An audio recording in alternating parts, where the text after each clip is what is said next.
बहुत शुक्रिया चेयरमैन साहब। मैं इस बजट की मुखालिफत में खड़ा हुआ हूँ क्योंकि ये अहम मुद्दों पर इंसाफ नहीं करता। मिसाल के तौर पर सर, अगर आप देखेंगे मुस्लिम एनरोलमेंट जो UDIC का डेटा है 2021-22 का, मुसलमानों का एनरोलमेंट गवर्नमेंट का डेटा बोलता है प्राइमरी में 15%, यूपी में अपर प्राइमरी में 14%, सेकेंडरी में 12% और हायर सेकेंडरी में 10%। प्राइमरी से लेकर हायर सेकेंडरी तक आते सर 5% की गिरावट होती है। वही सरकार का AISHE का डेटा है 2020-21 का, 2016-17 में मुसलमान 4.87 थे एजुकेशन में, 19-20 में बढ़कर 5.45 हुए और 2021 आते आते सर वो 4.64% हो गया।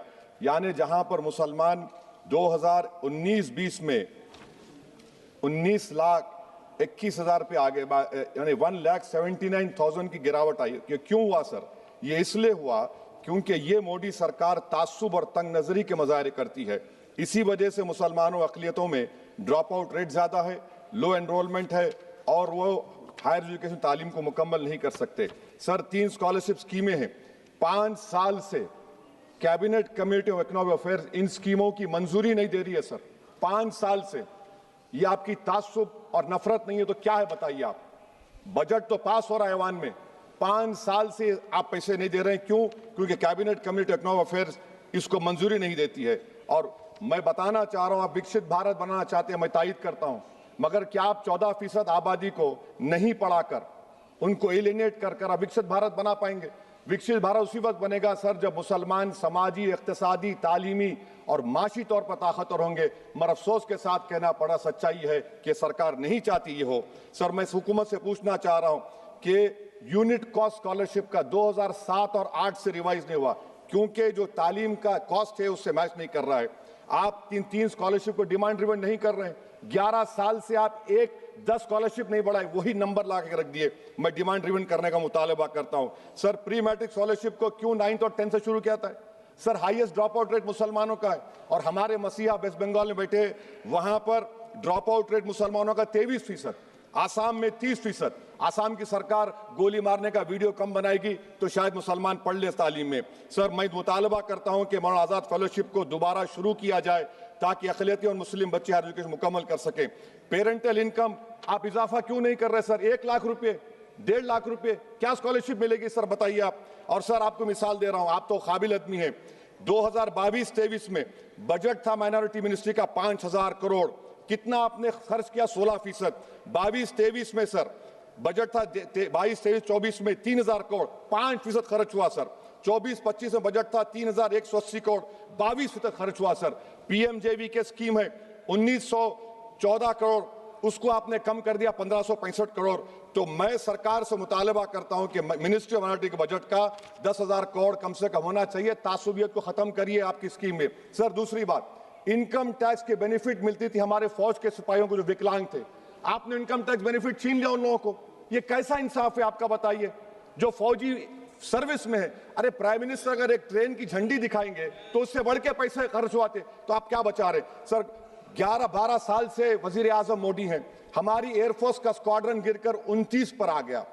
12 साल से आप प्रधानमंत्री हैं, हम एक मिड एयर रिफ्यूलर एवैक्स को नहीं बढ़ा सक रहे। पाकिस्तान के पास हमें ज्यादा एवैक्स है और ऑपरेशन सिंदूर में हमने देखा कि कितनी तकलीफ हुई। सबमरीन का शॉर्टेज है, आपको फिक्र नहीं है सर। और हम 3rd एयरक्राफ्ट कैरियर हम भूल गए। आखिर कैसे हम चाइना को इंडो पैसिफिक में रोक पाएंगे? ये देशभक्ति नहीं है सर। हमारी फौज में कमी है। क्या ये मुल्क इतना कमजोर हो गया कि हम अपनी फौज में बच्चों को भर्ती नहीं करा सकते? अग्निपथ स्कीम का रिव्यू होना चाहिए। इस ऐवान में चाइना बॉर्डर पर एक बहस होनी चाहिए। सर आप आ जाइए US ट्रेड डील पर, जो ट्रंप ने एग्जीक्यूटिव ऑर्डर 6 फरवरी का निकाला, सेक्शन 4 कोट कर रहा हूं। डायरेक्टली इनडायरेक्टली अगर हम रशिया का ऑयल लेंगे तो 25% लगा देगा। कौन है सर वो गोरी चमड़ी वाला वहां बैठकर हमको बोलने वाला? किस हमने इस मुल्क को आजाद इसलिए करवाया था कि वहां बैठकर बोलेगा मैं जिससे चाह तेल खरीदूंगा। तुम होते कौन हो? तुम मेरे माई बाप हो क्या? आप 25% लगाएंगे सर। और वर्ड क्या इस्तेमाल किया? इंडिया। यानी अब नायरा जो है, नायरा कंपनी बंद हो जाएगी और हमको मॉनिटर करेंगे आप, भारत को उस पर ओवरसाइट करेंगे। अफसोस की बात है कि सरकार खामोश है।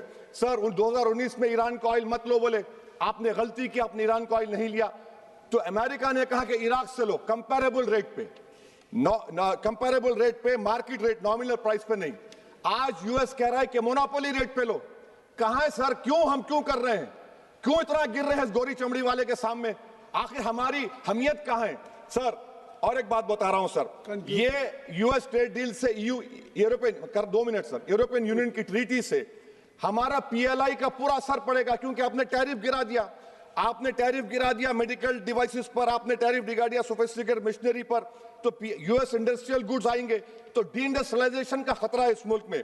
Sir, you are we signing a free trade agreement और a force purchase order? Sir, Bangladesh से यूएस ने कह दिया कि हमसे कॉटन खरीदो, 0 टैरिफ। सर, भिवंडी, मालेगांव, बनारस के पावरलूम का क्या होगा? 70% रॉ कॉटन हम देते हैं बांग्लादेश को। सर, एमएचए का बजट 5.7 बढ़ गया, डिफेंस का 15.99। मैं सरकार से मुतालबा करता हूं कि वेनेजुएला में जो हुआ, आप एक ऑपरेशन इंसाफ करिए। ऑपरेशन इंसाफ के तहत हाफिज सईद, मसूद अजहर, लखवी को घुस के लाइए भारत में, तभी इंसाफ होगा सर।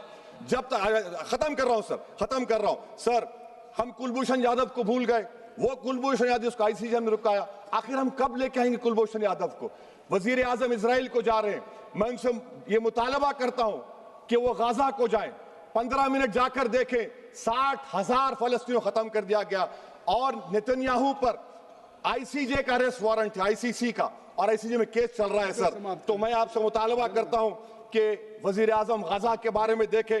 मैं ज़ायनिज़्म मुर्दाबाद बोलता हूं, भारत जिंदाबाद। और ये सरकार तेलंगाना से नाइंसाफी कर रही है, कुछ नहीं दे रही है। बहुत बहुत शुक्रिया।